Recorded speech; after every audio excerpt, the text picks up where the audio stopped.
যে রাষ্ট্র গঠন, সেই গঠনের লক্ষ্যে তারা দৃঢ় পদক্ষেপে এগিয়ে। হামবাই যতন ফাইনাই 8 তারিখ ডিসেম্বর সারা ত্রিপুরা রাজ্য নতিগি চিনি হাস্তেনি ও জায়গাও আগরতলা শহর কাইসা হিমবতক নাই আপনি মেইন কারণ হংকে শ্রম বিল বিদ্যুৎ বিল ते गोबां गताल बिल तो माने खसरा बिल तो फैकिया जेटा सिनी बरकनि बिरुद्धे आबनि बागै अ बिलनि बिरुद्धे जों 8 तारिखआव आगरतलाव कायसा हिम बतक खैजानाय ताइ कायसा कक जों 23 तारिखनि सिमी मिया 4 तारिख जरा सारा त्रिपुरा राज्यनि तामहानो जाम्पु हिल থেকে आरम्भ खायै साब्रुम पर्यन्त एडिसी विलेज निर्वाचन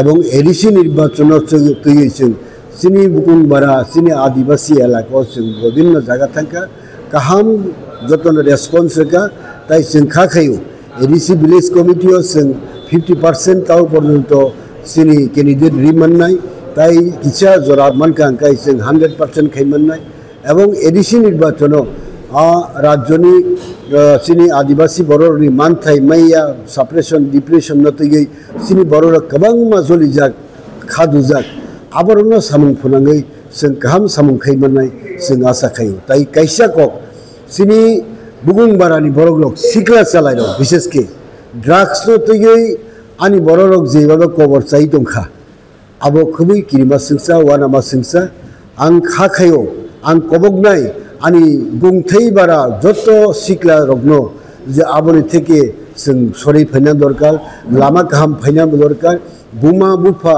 कष्ट खै सराय रग्नो लेखा फोरोंमानि आबो मागनां खै लाब करै जों गाहाम अफिसार रंनानि गाहाम नायथक खै तंनानि आबनो जों वानसुमनि दरकार ताई अ एडिसी एवं ताहने राज्य सरकारनि हामिया सामग्रनो प्रतिबाद खायै जों फाइनाय निर्वाचन एडिसी निर्वाचन एवं विलेज कमिटी निर्वाचन कांग्रेस पार्टी ने जों जतन कबगनाय जोंना लगरिये धनै जतन हामबाय আমরা प्रदेश कांग्रेसের পক্ষ থেকে আজকের এই সাংবাদিক সম্মেলনে আগত সমস্ত সংবাদ মাধ্যমের প্রতিনিধিদের আমরা শুভেচ্ছা এবং অভিনন্দন জ্ঞাপন করছি। আমাদের আজকের এই গুরুত্বপূর্ণ সাংবাদিক সম্মেলনে আমার সাথে উপস্থিত আছেন আমাদের प्रदेश कांग्रेसের অন্যতম সাধারণ সম্পাদক ও आदिवासी कांग्रेसের চেয়ারম্যান শ্রী শব্দ কুমার জমাতিয়া আছেন আমাদের প্রদেশের আইটি সেলের চেয়ারম্যান সত্যজিৎ ভৌমিক। আমরা আজকে প্রধানত যে বিষয়টা নিয়ে আপনাদের মাধ্যমে রাজ্যবাসীর দৃষ্টি আকর্ষণ করার চেষ্টা করব সেটা হচ্ছে যে একটা প্রবণতা ইদানিং লক্ষ্য করা যাচ্ছে আমাদের দেশের শাসক আরএসএস বিজেপি এবং প্রধানত মোদি শাহদের মধ্যে একটা বেপরোয়া মনোভাবের প্রতিফলন। আমি সেই সম্পর্কিত বিষয়ে খুব বিস্তারিত ব্যাখ্যা বিশ্লেষণে যাব না। আমাদের একটা হ্যান্ড নোট প্রেস নোট আমরা আপনাদের জন্য তৈরি করেছি, আপনারা এটা নিয়ে যাবেন, এতে বিস্তৃতভাবে আছে। শুধু সংক্ষেপে যেটা বলবো যে ইতিহাস আমাদের এই শিক্ষাই দিয়েছে যে পৃথিবীতে স্বৈর শাসকরা এবং বিশেষত উগ্র মৌলবাদী ধর্মীয় স্বৈর শাসকরা তারা নিজেদের শাসন ব্যবস্থা টিকিয়ে রাখার জন্য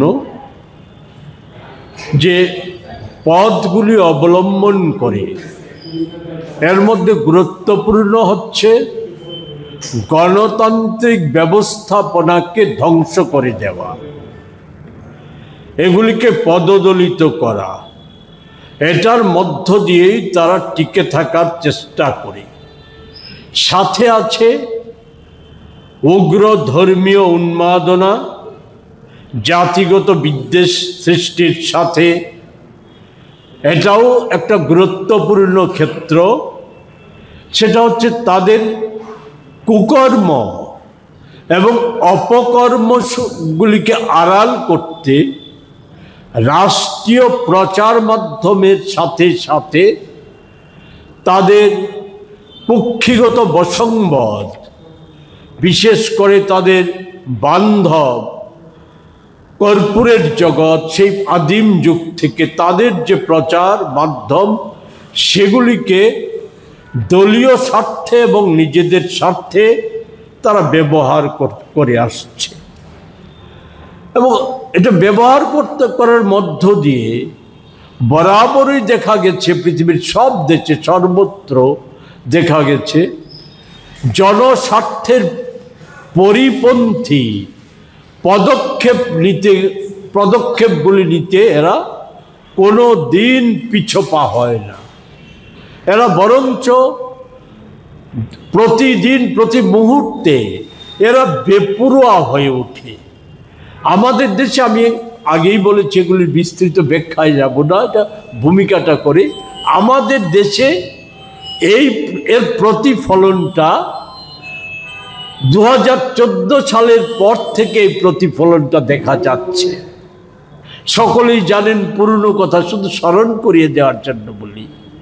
2014 সালের নির্বাচনের আগে বিজেপির প্রতিশ্রুতি, মোদিজির প্রতিশ্রুতি, এগুলি জানেন আপনারা, আমি সেই সম্পর্কে বিস্তৃত বলবো না। শুধু যেটা বলবো, তাদের মুখ্য স্লোগান ছিল স্বচ্ছতাই সংকল্প, বিজেপি বিকল্প। তার সাথে বছরে 2 কোটি চাকরি, কালো টাকা উদ্ধার, 15 লক্ষ টাকা ব্যাংক অ্যাকাউন্ট। এগুলির কি পরিণতি হয়েছে জানেন, এগুলি বলতে চাই না। শুধু প্রথম যে বিষয়টা, স্বচ্ছতাই সংকল্প বিজেপি বিকল্প, ক্ষমতাসীন হওয়ার পর থেকে শুধু কেন্দ্রে না, যেখানে রাজ্য সরকারগুলি ছিল বা আছে, সেই সর্বত্র দেখা গেছে যে লাগামহীনভাবে দুর্নীতিগ্রস্ত হয়ে পড়ার প্রবণতা বৃদ্ধির প্রতিযোগিতা একেবারে সর্বোচ্চ স্তর থেকে সর্বনিম্ন স্তর পর্যন্ত গাঢ় হয়ে বসেছে। এবং এটা আমার কথা নয়, 2025 জানুয়ারি মাসে দুর্নীতি বিষয়ক আন্তর্জাতিক যে সমীক্ষক সংস্থা, আমি সারা দেশের অন্যান্য দুর্নীতি, এই সমস্ত নেশা পাচার বাণিজ্য, এই সমস্ত দুর্নীতি, এগুলির তথ্য দিতে চাই না। সরকারি ক্ষেত্রে সরকারি অর্থ লুপাট, প্রকল্প গায়েব করে দেওয়া, এই জাতীয় দুর্নীতির বিচারে পৃথিবীর দেশগুলির মধ্যে 24 সালে 23 সালে ভারতবর্ষের স্থান ছিল 193, আর 25 সালে 1 বছরের ব্যবধানে তা বেড়ে হয়েছে 196তম স্থানে। তো এই জায়গায় দাঁড়িয়ে আমরা যেটা লক্ষ্য করেছি যে মোদিজি শাহরা তারা একটা ট্যাকটিক্স তারা অবলম্বন করে চলছে, মানুষ যাতে দ্রুত ভুলে যায়, একটা প্রকল্প প্রতিশ্রুতির যাতে পর্যালোচনা করে উঠতে না পারে তার ইতিবাচক দিক নেতিবাচক দিক, তার আগেই তার পূর্বেই আরেকটা প্রকল্প প্রতিশ্রুতি ঘোষণা করে দেয়। যেমন 2014 সালের প্রতিশ্রুতিগুলি কি হলো ভেবে উঠতে পারতে না পারতে তারা ঘোষণা করে দিল নোটবন্দি এবং ডিজিটাল লেনদেন। কি পরিণতি হয়েছে আমরা আগে উল্লেখ করেছি, এগুলি আজকে আমরা বিশদে বলতে চাই না। এগুলি এর সাথে যেটা যুক্ত আছে ভারতবর্ষে সেটা হচ্ছে প্রবলভাবে ধর্মীয় উন্মাদনা সৃষ্টি করা। যা শুধু এই ধর্মীয় উন্মাদনা সৃষ্টি না, ধর্মীয় মেরুকরণ সৃষ্টি করার মধ্য দিয়ে উগ্র হিন্দুত্ব ব্রাহ্মণ্যবাদী যে রাষ্ট্র গঠন, সেই গঠনের লক্ষ্যে তারা দৃঢ় পদক্ষেপে এগিয়ে যাওয়ার উদ্দেশ্যে এরা আমাদের দেশের সাংবিধানিক গণতান্ত্রিক প্রতিষ্ঠানগুলিকে করায়ত্ত করা, দলদাসে পরিণত করা, সাথে সাথে গণতান্ত্রিক ব্যবস্থাপনাগুলিকে ধ্বংস করে দেওয়ার একের পর এক পদক্ষেপ নিতে শুরু করেছে। এবং এটা বিহার, আমি শুরুতেই বলেছিলাম, বিহার নির্বাচনের পর এই প্রবণতা মারাত্মকভাবে বেড়েছে। সারা দেশ যখন বিহারের পর আতঙ্কিত এসআইআর নিয়ে, কি হবে মানুষ, যে কোথায় যাবে কি করবে ভেবে পাচ্ছে না, সেই সময়ে আমরা দেখলাম কি শ্রম কোড জানিয়ে গত 4 বছরেরও বেশি সময় দেশের অধিকাংশ মানুষ, শুধু শ্রমিক কৃষকরা না, যারা সরাসরি ক্ষতিগ্রস্ত হবে সেই অংশ না, দেশের সব অংশের মানুষ কি সংসদের ভেতরে বাইরে উত্তাল সংগ্রাম সংগঠিত করছে, নানা রকমের ভাবে প্রতিবাদ ধ্বনিত করছে। মোদিজি 21শে নভেম্বর থেকে সেই শ্রম কোড লাগু করে দিলেন। বললেন কি, এর মধ্য দিয়ে আমাদের দেশের শ্রমিক কৃষক তাদের যে অর্থনীতি, তাদের কর্মসংস্থান, অর্থনীতি, শিল্পের বিকাশ, এই সমস্ত কিছু বাড়বে, যুবকদের কর্মসংস্থানের সুযোগ হবে, এই সমস্ত আরো নানা কথা মূল্য হ্রাস হবে। আমি সেগুলি বলতে চাই না, আমি শুধু আপনাদের স্মরণ করিয়ে দিতে চাই, মোদিজি যখন এই কথা ঘোষণা করে, শ্রম কোড ঘোষণা করলো, পার্লামেন্ট অধিবেশন চলছে। প্রথম দিন তো পার্লামেন্টের বাইরে উনি এক প্রকার নানা রকম বক্তব্য রেখে বিরোধীদের নাটক, বিরোধীরা জনস্বার্থের কথাগুলি নাটক বলে অভিহিত করা সহ নানাভাবে কুৎসা করলো। 2 তারিখে পার্লামেন্টে যে তথ্য দিয়েছে সেখানে আমি সেগুলি শুধু আমি সংক্ষেপে শুধু উল্লেখ করব। 5 বছরে 2,04,238টি কোম্পানি বন্ধ হয়ে গেছে। এতে যদি গড়ে 20 জন করে কাজ করে ধরি, কমে 20 জন করে একটা কোম্পানিতে, তাহলে সংখ্যাটা 4 লক্ষের উপর মানুষ কাজ হারা হয়েছে। এটা পার্লামেন্টে দেওয়া সরকারের তথ্য। ক্ষতিপূরণ কি পেয়েছে প্রশ্নে সরকার তার উত্তর জানা নেই। এই রিপোর্টে এর পাশে এই কোম্পানি যেমন বন্ধ হয়েছে, এর পাশে জানা গেছে মোদি জমানায় আপনারা সকলেই জানেন ভুয়া কোম্পানি, শিখণ্ডী কোম্পানি, শেল কোম্পানির সংখ্যা পাল্লা দিয়ে বাড়ছে। কাগজে পত্রে রেজিস্ট্রেশনে পরে এই কোম্পানিগুলিতে কোনো রকম কর্মসংস্থান নেই, এরা বেআইনি লেনদেন চালান ব্যবসা। এই কোম্পানি বাতিলের সংখ্যা হচ্ছে 1,85,350টি। তো বাতিল কোম্পানিগুলির বিরুদ্ধে আইনগত কি ব্যবস্থা, শাস্তিমূলক কি ব্যবস্থা নেওয়া হয়েছে এর কোনো উল্লেখ নেই। এছাড়া উনি নানা রকম দাবি করে আসছেন যে আমাদের শিল্পের উৎপাদনের যে গতি বৃদ্ধি হচ্ছে, আমি যে তথ্য গত অক্টোবর মাস পর্যন্ত সংসদ উৎপাদনের যে তথ্য প্রকাশ করেছে, তাতে এই বছরে অক্টোবরে আমাদের শিল্পে অগ্রগতির হার কমেছে 0.4%। বিদ্যুতে এই অবস্থা শোচনীয়। 24 সালের অক্টোবরে যেখানে ছিল 2% বৃদ্ধি বিদ্যুতে, 25 অক্টোবরে 6.9% সংকুচিত হয়েছে। একইভাবে ভোক্তা নন ডিডেবল খাতেও তীব্র পতন। 24 ছিল 2.8% বৃদ্ধি, আর এবছরে তা 4.4% কমেছে। খননজাত শিল্প এবং দেশের গুরুত্বপূর্ণ উৎপাদন ক্ষেত্রে এই অক্টোবরে মাত্র 1.8% বৃদ্ধি, অথচ গত বছর এই বৃদ্ধির হার ছিল 4.4%। পার্লামেন্টে কারণ হিসাবে সরকার স্বীকার করেছে ভোক্তাদের চাহিদা কমে যাওয়া, কর্মহীনতা বৃদ্ধি, ছাঁটাই, মজুরি কমে যাওয়া এবং অস্বাভাবিক পণ্য মূল্য বৃদ্ধি। তারপরেও মোদিজি দাবি করে তার তল্পিবাহকরা গোটা দেশে বাদ্য বাজাচ্ছে 8.2% জিডিপি বৃদ্ধি বলে। এ তো একেবারেই যে সম্পূর্ণ ফাঁপা বুলি ছাড়া কিছু নয়, এই তথ্যেই প্রমাণিত।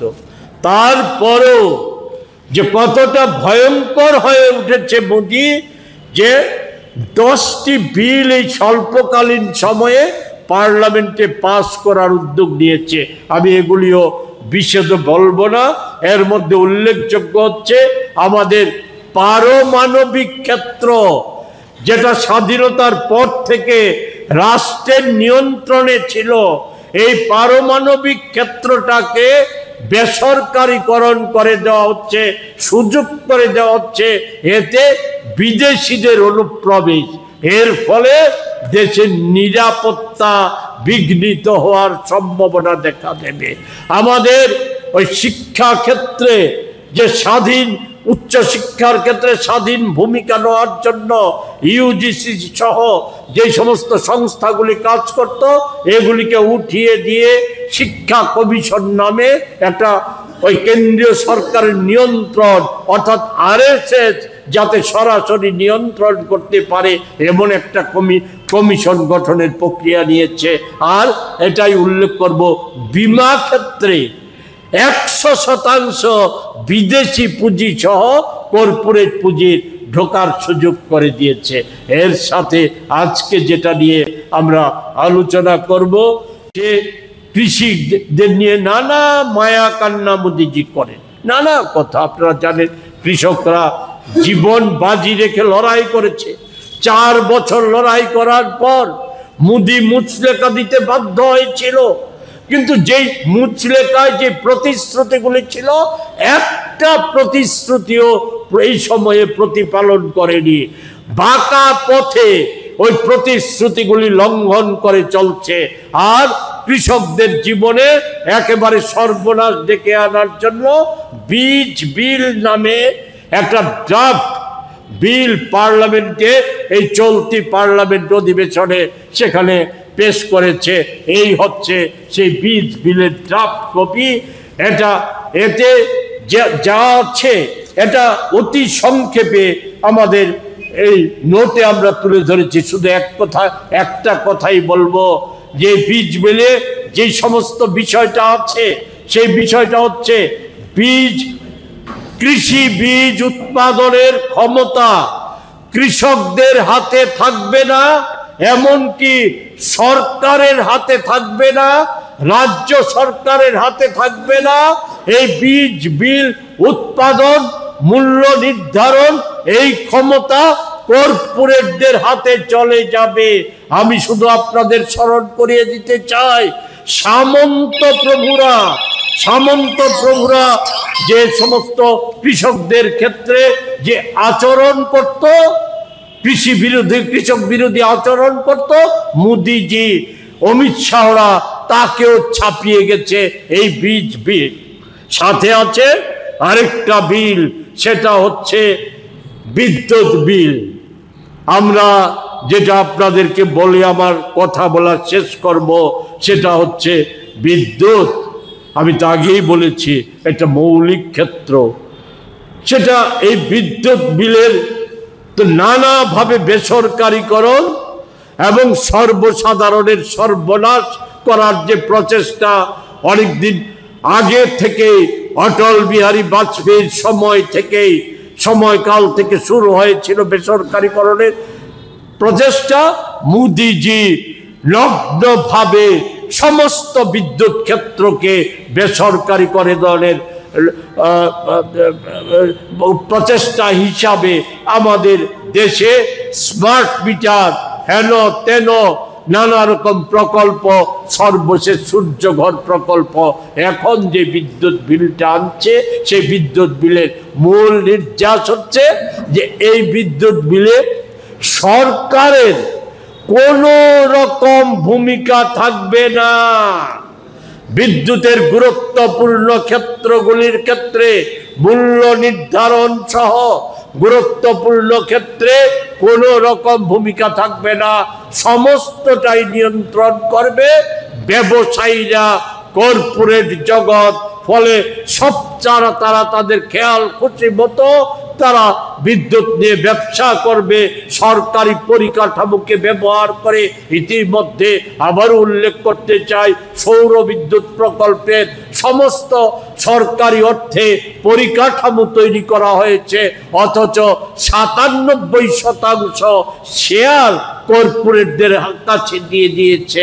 ফলে এই যে একটা ভয়ঙ্কর অবস্থার সৃষ্টি হবে সাধারণ মানুষ সহ কৃষি ক্ষেত্রে, যে ভয়ঙ্কর অবস্থা সৃষ্টি হবে, এটা মানুষের সর্বনাশ ডেকে আনবে। এবং আমরা যেটা বারবার বলছি যে মোদিজি কার্যত ভারতবর্ষের মানুষকে, মোদিজি চাইছে একটা অংশের মানুষকে ভিক্ষুবে পরিণত করতে, আরেকটা অংশের মানুষকে শ্রম দাসে পরিণত করতে, যাতে তারা সরকারের উপর নির্ভরশীল হয়ে থাকতে পারে। এবং সরকার বা বিজেপি RSS তারা ভাবছে খয়রাতি দিয়ে মানুষকে ওই কিছু ভিক্ষা দিয়ে দাস শ্রমিকের মতো খাটিয়ে তারা ক্ষমতায় টিকে থাকতে পারবে। আর ভোট আসলে পর খয়রাতি দিয়ে ভোট কিনে নেবে। এর সর্বোচ্চ 14 সাল থেকে নিদর্শন শুরু হয়েছে। সর্বশেষ নিদর্শন হচ্ছে বিহার ভোটের নোটিফিকেশন জারি হয়ে যাওয়ার পরও 1.5 কোটি মহিলাকে তাদের অ্যাকাউন্টে 10 কোটি টাকা 10,000 টাকা করে ঢুকিয়ে দেওয়ার ঘটনা এটাই প্রমাণ করে। ফলে এই জায়গায় এই যে সর্বনাশ করার যে নীতি, এই নীতির বিরুদ্ধে দেশব্যাপী যে আন্দোলন, সেই আন্দোলনের অংশ হিসাবে আমরা ত্রিপুরায় আমরা আগামী 8 তারিখ সোমবার আমরা আগরতলা দিয়ে এই ক্ষেত্রগুলিকে নতুন করে, আমরা তো আন্দোলনের ময়দানে আছি, বিশেষ করে শ্রম কোড নিয়ে এবং আমাদের রাজ্যের কৃষক শ্রমিকদের রাজ্যের গুরুত্বপূর্ণ দাবি দাওয়া নিয়ে, দ্রব্যমূল্য বৃদ্ধি রোধ নিয়ে, আইন শৃঙ্খলার চরম অবনতি, এর বিরুদ্ধে আমরা যে আন্দোলনে আছি, এর সাথে যুক্ত হবে এই বিদ্যুৎ বিলের খসড়া বাতিল এবং এই বীজ বিলের খসড়া বাতিলের দাবিতে আমাদের আন্দোলন। সে আন্দোলনের অঙ্গ হিসাবে আগরতলাতে আমরা আগামী সোমবার 8 তারিখ আমরা মিছিল সংগঠিত করে আন্দোলনের সূচনা করব। সে মিছিল থেকে আমরা বীজ বিলের যে ড্রাফট কপি, ইলেকট্রিসিটি বিলের যে ড্রাফট কপি, সেই ড্রাফট কপি পুড়িয়ে আমরা প্রতিবাদ ধ্বনিত করব।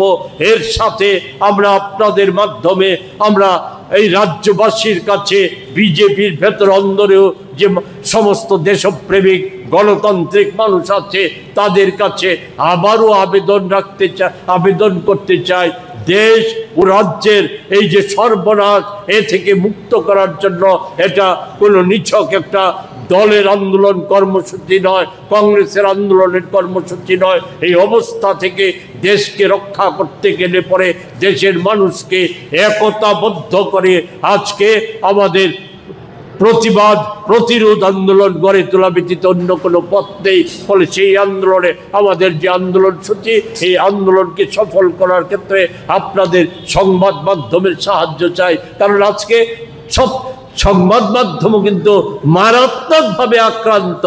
আপনাদের যে অধিকার 1955 ইংরেজির আইনে, 1958 ইংরেজির আইনে আপনাদের যে অধিকারগুলির স্বীকৃতি দেওয়া হয়েছিল, সেই সমস্ত অধিকারগুলিকেও কেড়ে নেওয়া হচ্ছে, খর্ব করা হচ্ছে। আপনাদের যে স্বাধীনতা, সেই স্বাধীনতাকে কেড়ে নেওয়া হচ্ছে। ফলে এর বিরুদ্ধে সম্মিলিত প্রতিবাদে সব অংশের মানুষের সমর্থন চেয়ে আমি আমার কথা বলা শেষ করছি। আমার সাথে শব্দবাবু আছে, আমার সত্যজিৎ বাবু আছে, ওনাদের যদি কোনো কিছু যুক্ত করার থাকে নিশ্চয়ই ওনারা যুক্ত। আমরা 8 তারিখের আমাদের প্রধান দাবি, আমরা তো বিষয়টা তো বললামই, 8 তারিখের প্রধান দাবি হচ্ছে খসড়া বীজ বিল এবং বিদ্যুৎ বিল 25 যেটা পার্লামেন্টে উপস্থিত করা হয়েছে এটা প্রত্যাহার করা, সাথে জনবিরোধী পার্লামেন্টে আমাদের যে বেসরকারিকরণের নতুন নতুন যে বিলগুলি আসছে এই বিলগুলিও বাতিল করা। এই দাবিতে আমাদের রাজ্যব্যাপী যে ধারাবাহিক আন্দোলন, সেই আন্দোলনের সাথে এটা যুক্ত করে, নতুনভাবে যুক্ত করে 8 তারিখ সূচনা হবে আগরতলা শহর দিয়ে।